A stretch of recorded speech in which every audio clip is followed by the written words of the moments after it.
The Zamfara State High Court 3 sitting in Gusau on Friday upheld the primary election conducted by the state chapter of the All Progressives Congress (APC). On October 11, 2018, the state APC chapter filed a suit before the court praying it to compel the APC national headquarters and the Independent National Electoral Commission (INEC) to accept the primary election it conducted on October 7, 2018. The national headquarters of the APC had earlier declared that there was no primary election of the party in the state. Delivering the judgment, Justice Beloshankafai said his judgment was based on the evidences tendered before the court by various witnesses who were cross-examined. According to the judgment, the APC Zamfara State Chapter was qualified to field candidates to contest for the governorship, National Assembly and the State House of Assembly elections. The judgment also ordered INEC and APC national headquarters to recognize the primary election held by the party in the state. Reacting to the judgment, Zamfara State Governor Abdulaziz Yari said the judgment was a victory over one of the rulings in the case instituted over the conduct of primaries by the state branch of the All Progressive Congress (APC). Speaking to State House correspondents in Abuja, the governor thanked God for what he said was a prayer answered in their quest for justice.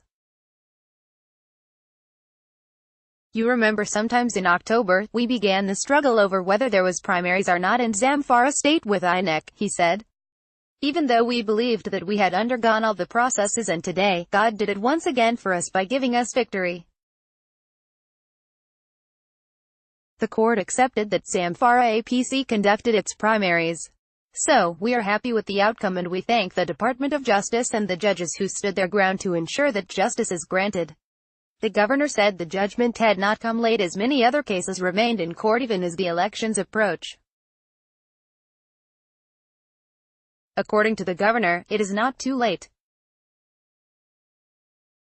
"Some of us that were given opportunity or encouraged by the president to go and seek for justice, some of them are still in court. This victory for today is not late. I can tell you in the entire Nigeria, Zamfara is one of the states that APC is sure of 90% victory." He affirmed that there were two positions enunciated by the Zamfara court judgment, but let me also thank INEC because there are two conflicting statements, one national, one state. The state INEC went round and conducted and supervised the primaries as allowed by law. Unfortunately, the INEC at the national did not wait to receive the report of the Zamfara State INEC represented by the resident electoral commissioner, and they went ahead to give the pronouncement. Meanwhile, a federal high court in Abuja also yesterday held that the Independent National Electoral Commission (INEC) acted within its powers by refusing to accept list of candidates for the next general elections from a faction of the All Progressives Congress (APC) in Zamfara State. Justice Ojukwu, in the judgment on Friday, said it was not the fault of INEC that the APC failed to conduct a valid primary within the period scheduled by the electoral body. Ojukwu said INEC's action was intended to curb impunity among political parties and politicians, and ensure that rule of law is adhered to. The judgment was on a suit filed in the name of APC.